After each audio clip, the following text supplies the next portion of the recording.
পৌষ পার্বণের দিনে সকলের বাড়িতে পিঠে হোক বা না হোক দুধ পুলিটা নিশ্চয়ই হয়। তো আমিও বানিয়ে ফেললাম দুধ পুলি খুবই অল্প সময় এবং বাড়িতে থাকা কিছু উপকরণ দিয়ে। তো চলো আমি কিভাবে দুধ পুলি বানিয়েছি সেটাই আজকে তোমাদের সাথে শেয়ার করব।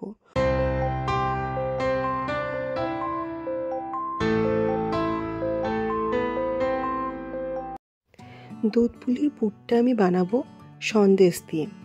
বাড়িতে অনেকগুলোই মাখা সন্দেশ পড়েছিল, আর মাখা সন্দেশ বেশি দিন থাকলে একটু শক্তও হয়ে যায়, তাই সেটাকে আমি হাতে করে ভালো করে মিহি মতো করে নিয়েছিলাম। এরপরে সন্দেশের মধ্যে আমি 1.5 থেকে 2 চামচ মতো দুধ দিয়ে দিয়েছিলাম। এরপরে দিয়েছিলাম 3 চামচ মতো চিনি। এরপর সমস্ত উপকরণকে আমি ভালো করে ফুটিয়ে নিয়েছিলাম, ফুটিয়ে পুরটা তৈরি করে নিয়েছিলাম।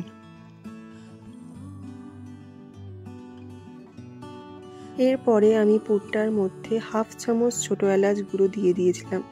ছোটো এলাচ গুঁড়ো দিলে একটু স্মেল আর ফ্লেভারটাও বেশ ভালো হয়। এরপর ভালো করে আমি ছোটো এলাচ গুঁড়োটাকে মিশিয়ে নিয়েছিলাম পুরটার সাথে। আমার রেডি হয়ে গেছে। এটাকে আমি একটু ঠান্ডা করতে দিয়েছি, কারণ গরম অবস্থায় একটু পাতলা পাতলা লাগছে, কিন্তু ঠান্ডা হয়ে গেলে এটা পুরো শক্ত হয়ে যাবে। এবার যতক্ষণ এটা ঠান্ডা হয় ততক্ষণ আমি চালের গুঁড়িটা বার করে নিই। আমি এখানে 2 কাপ মতো চালের গুঁড়ি নিয়ে নিয়েছিলাম। চালের গুঁড়িটাকে মাখার আগে আমি চালের গুঁড়িটাকে কড়াতে ভালো করে নেড়ে নিচ্ছিলাম গরম কড়ায়।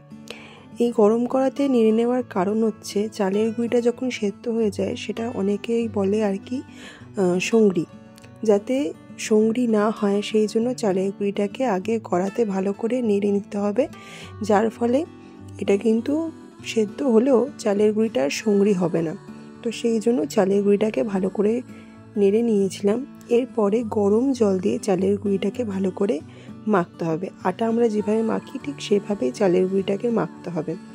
তবে হ্যাঁ, ঠান্ডা জল দিয়ে মাখলে কিন্তু চলবে না, এটাকে গরম জল দিয়েই মাখতে হবে। ঠান্ডা জল দিয়ে চালের গুঁড়িটা মাখলে চালের গুঁড়িটা ঠিকঠাকভাবে মাখা হয় না। তো চলো এবার চালের গুঁড়িটা মেখে নিই।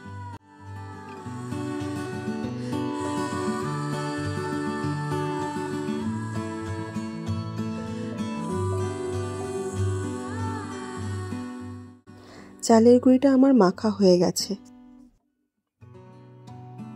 আর এদিকে আমাদের পুরটাও কিন্তু রেডি হয়ে গেছে ঠান্ডা হয়ে। এরপরে আমরা একটু আটার গুঁড়ি নিয়ে ভালো করে সেটাকে পাকিয়ে নেব। পাকিয়ে নিয়ে টুপির মতো করে নিতে হবে সেটাকে, যাতে পুরটা আমরা দিতে পারি।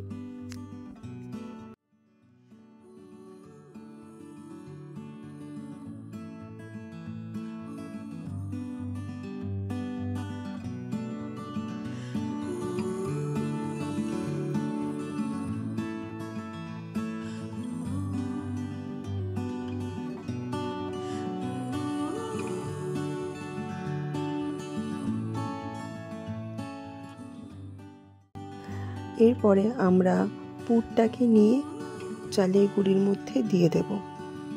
আমরা কিন্তু পুলি পিঠে একদম ছোট ছোট করেই করি, বেশি ছোট নয় আবার বেশি বড়ও নয়। অনেকের বাড়িতে বড় বড় হয়, যেগুলো যেরকম সেদ্ধ পিঠে হয় সেরকম বড় বড় হয়, কিন্তু আমাদের বাড়িতে এরকম ছোট ছোট করেই হয়। এরপরে চালের গুঁড়ির দুদিকে 2টো মুখ আমরা এভাবে বন্ধ করে দিয়েছি। বন্ধ করে তোমরা তোমাদের ডিজাইনের মতো করতে পারো, তোমরা যেরকম ডিজাইন পছন্দ করো। আমরা এরকম ডিজাইন করে পুলি পিঠেটা করি।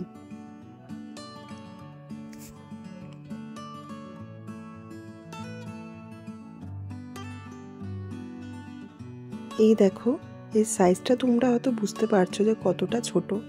এরকমভাবে কিন্তু আমরা পুলি পিঠেটা এরকম সাইজে করি। এবার চলো এবার বাদ বাকি পুলিগুলো আমরা রেডি করে নিই।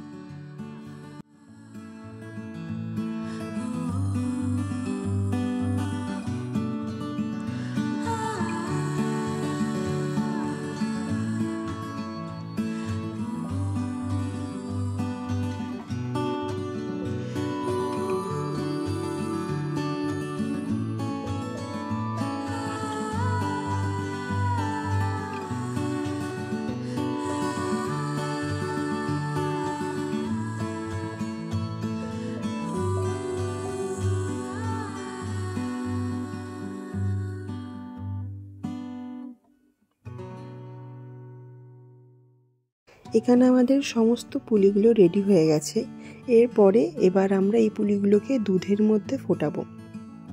দুধের মধ্যে ফোটানোর আগে দুধটাকে আমি ভালো করে জাল দিয়ে দিয়েছিলাম। একটু দুধটা ঘন হতে হবে, একদম পাতলা হলে দুধটা তাহলে খেতেও ভালো লাগবে না আর দেখতেও খুব একটা ভালো লাগবে না। তাই পুলি পিঠেগুলো দেওয়ার আগে আমি দুধটাকে ভালো করে ফুটিয়ে নিয়েছিলাম। একটু ক্ষীর মতো হয়ে এসেছিলো দুধটা সেরকমভাবে।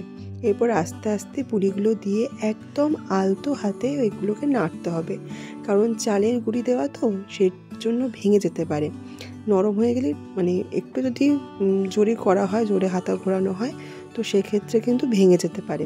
তাই জন্য একদম আলতো হাতে আর কি নাড়তে হবে। আর দেখো কালারটা কিন্তু চেঞ্জ হয়ে গেছে আমার, কারণ আমাদের পুলিগুলো সেদ্ধ হয়ে গেছে। এরপরে আমরা দিয়ে দেবো পরিমাণ মতো চিনি। এরপরে সাবধানে কিন্তু নাড়াতে হবে যাতে ভেঙে না যায় পুলিগুলো।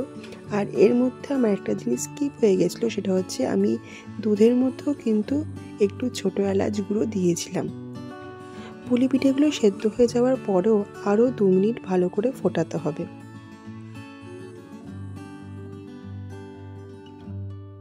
দুধ পুলি আমার রেডি। এরপরে গ্যাসটা যখন বন্ধ করে দেব, তারপরে আমি অ্যাড করব এখানে পাটালি গুড়। কারণ গ্যাসটা অফ করেই অ্যাড করছি, এর কারণ হচ্ছে গুড় দেওয়ার ফলে অনেক সময় কিন্তু দুধটা কেটে যায়। এরপরে আমি দিচ্ছি একটু, আমাদের যে পুরটা ছিল সেটা একটু বেঁচে গেছিলো, সেটাই আমি একটু গুঁড়ো করে দিয়ে দিয়েছি। দুধ পুলি আমার একদম রেডি। কেমন লাগলো অবশ্যই আমাকে কমেন্টে জানিও। তোমরাও এভাবে দুধ পুলিটা একদিন বাড়িতে রান্না করে দেখো কেমন হয়েছে।